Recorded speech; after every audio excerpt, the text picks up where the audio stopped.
ये गुरुदेव, आप तो महान ज्ञाता हो, सप्तऋषियों में अग्रणी हो। मैं कुछ दिन से एक उलझन में हूँ, आप मेरा मार्गदर्शन करो। हे राजन, आप तो राजऋषि हो, सर्वे ज्ञान संपन्न हो, हर परिस्थिति से निपटने का साहस है। फिर भी ऐसी क्या उलझन आ गई, बताओ, फिर समाधान करेंगे। हे गुरुदेव, उस मनुष्य को क्या करना चाहिए जिसके कोई संतान न हो, जिसका भविष्य अंधकार में हो?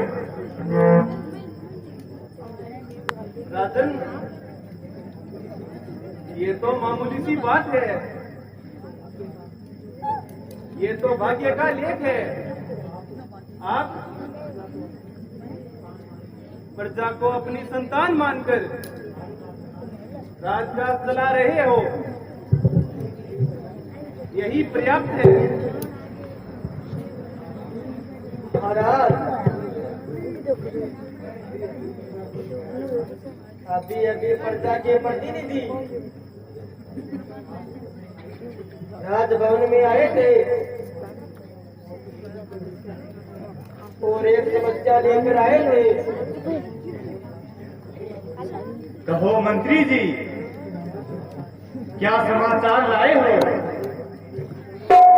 मेरी प्रजा का कैसा हाल हो गया?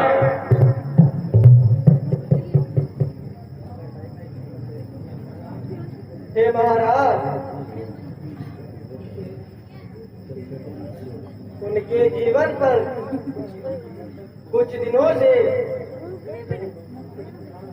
संकट मंडरा रहा है। क्या कहा? मेरी प्रजा पर कौन सा संकट मंडरा रहा है? महाराज, आपके राज्य में राक्षसों का तो मैं सपने में भी नहीं आ सकता। वैसे तो प्रजा चारों ओर से खुशी और है और भय मुक्त है, पर 2-3 दिन से कुछ जंगली हिंसक जानवर बस्तियों में घुस जाते हैं और पशुओं को और मनुष्यों को तंग करते हैं।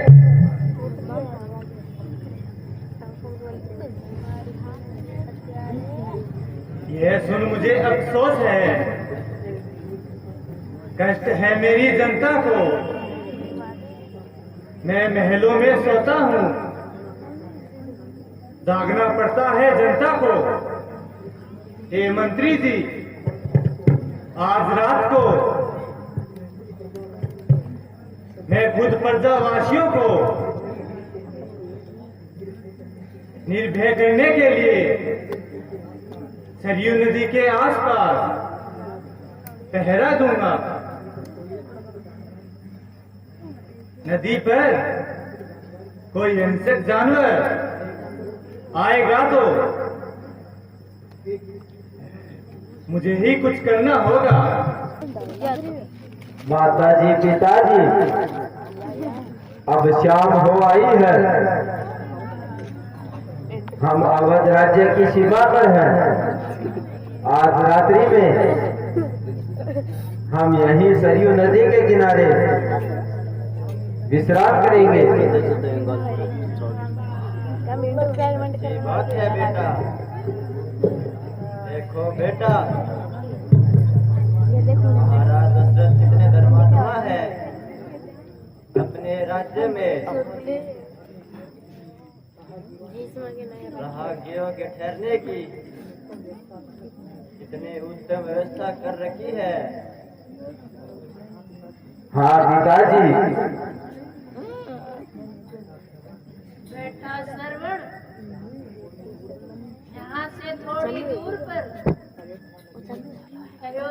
नगरी है, जो आपका ननिहाल है। आप ठीक कह रही हो माता जी।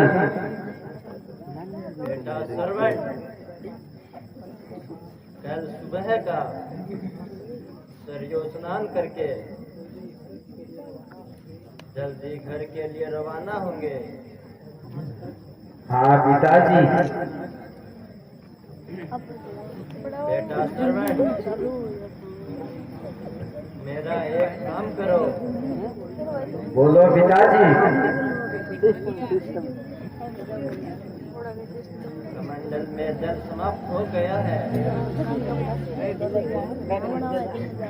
और मुझे प्यास भी लग रही है। आप जाओ, सरयू नदी से पानी भरकर लेके आओ। अभी लाता हूँ पिताजी।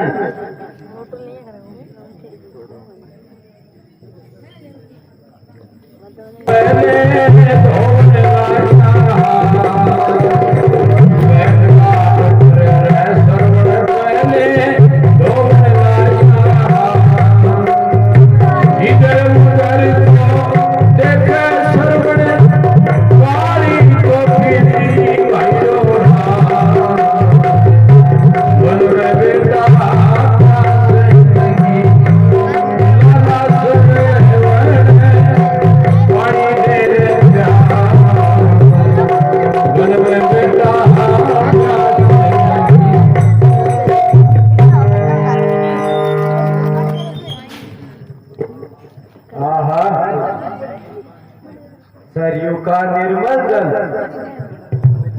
कैसी अद्भुत शोभा दिखा रहा है।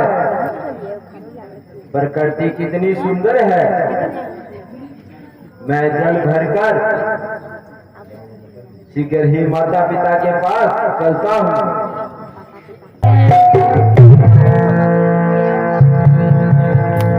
सरवर जल भरता है और इस तरह से राजा दशरथ शिकार की तलाश में सरयू नदी के किनारे आता है। सोचता है कोई पशु आकर के पानी पी रहा है और किस तरह से बाण चलाता है।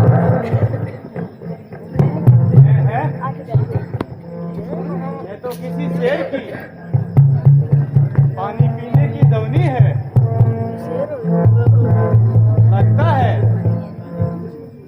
ये हिंसक पशु है, परंतु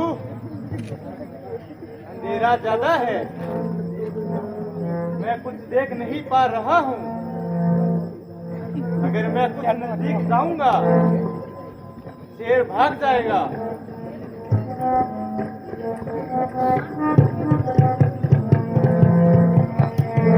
परंतु यहाँ से निशाना नहीं लगा सकता। ऐसा करता हूँ, शब्द वेदी भाण चलाता हूँ। जहाँ से ये आवाज आ रही है वहीं जाकर लग जाएगा।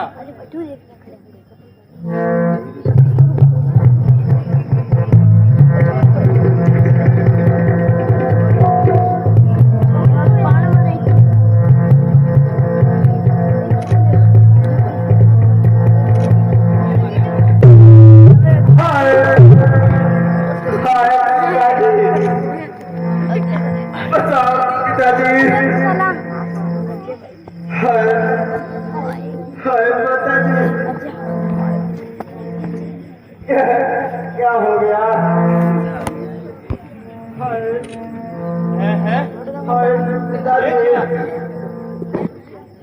यह तो किसी मनुष्य की आवाज है। हाय महापाप हो गया। माता जी, पिताजी,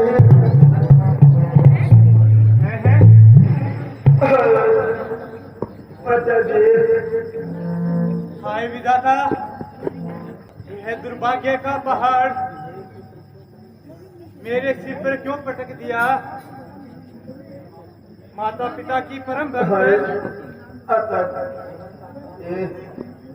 श्रवण का काल क्यों बना दिया? हाय पिताजी,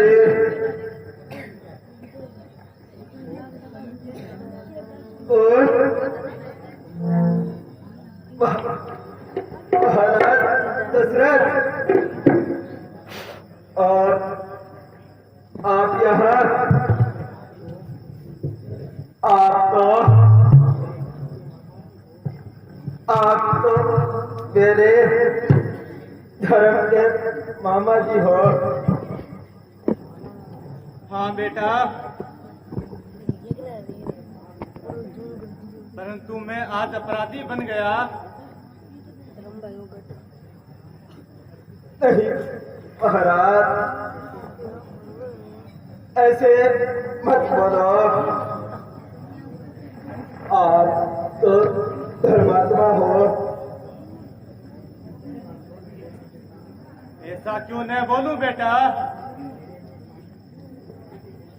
अंधेरे में पानी पीने की आवाज सुनकर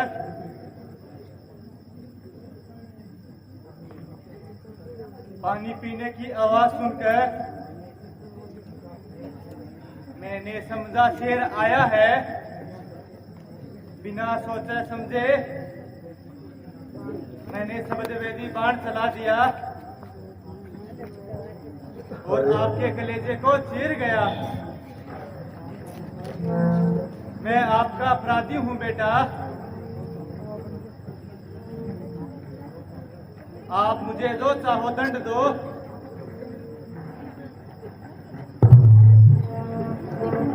नहीं नहीं महाराज, आपका इसमें कोई दोष नहीं। आपने तो हिंसा कसरत समझकर बाण चलाया है। यह सब तो अनजाने में हुआ है राजन।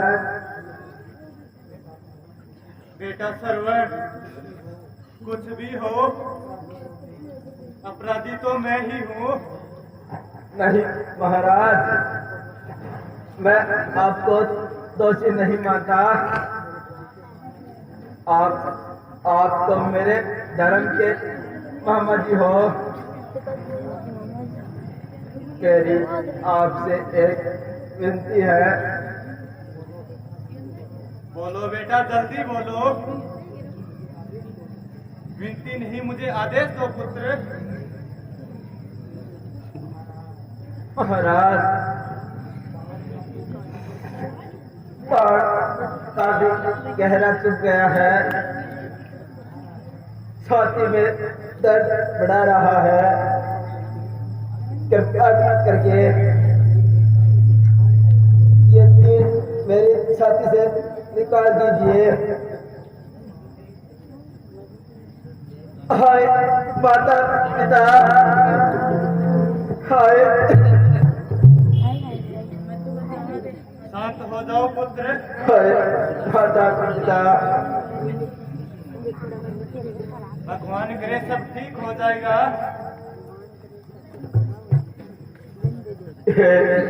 पिताजी, माता जी, मुझे क्षमा कर देना। मैं आपकी प्यास बुझा नहीं सका। धीरे धरो पुत्र। महाराज, आप मेरी चिंता मत करो। मैं अब नहीं बच पाऊंगा। बस मेरा एक छोटा सा काम कर दीजिए। जल्दी बोलो बेटा। मेरे माता पिता मेरी प्रतीक्षा कर रहे हैं। उनको बहुत प्यास लगी है। आप कृपा करके उन्हें जल ले जाकर खिला दीजिए। ठीक है बेटा, आप निश्चिंत हो जाओ। आप शीघ्र ठीक हो जाओगे। आप मेरी चिंता छोड़ो राजा। मैं पल दो पल का मेहमान हूँ। लीजिए यह कमंडल और शीघ्र मेरे माता पिता के पास पहुँचिए। मुझे बहुत देर हो चुकी है। वो अब मेरी चिंता कर रहे होंगे। हाय माता जी, हाय पिताजी, हे महाराज, अब मैं जा रहा हूँ।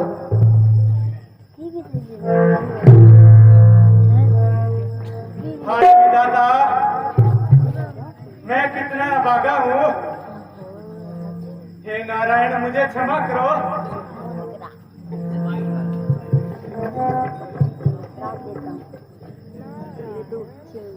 अब होना तो हो गया। श्रवण के कहे अनुसार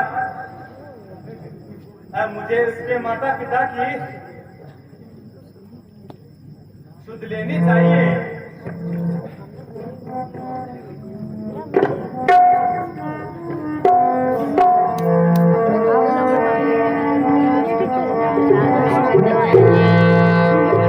अब राजा दशरथ इस प्रकार से श्रवण के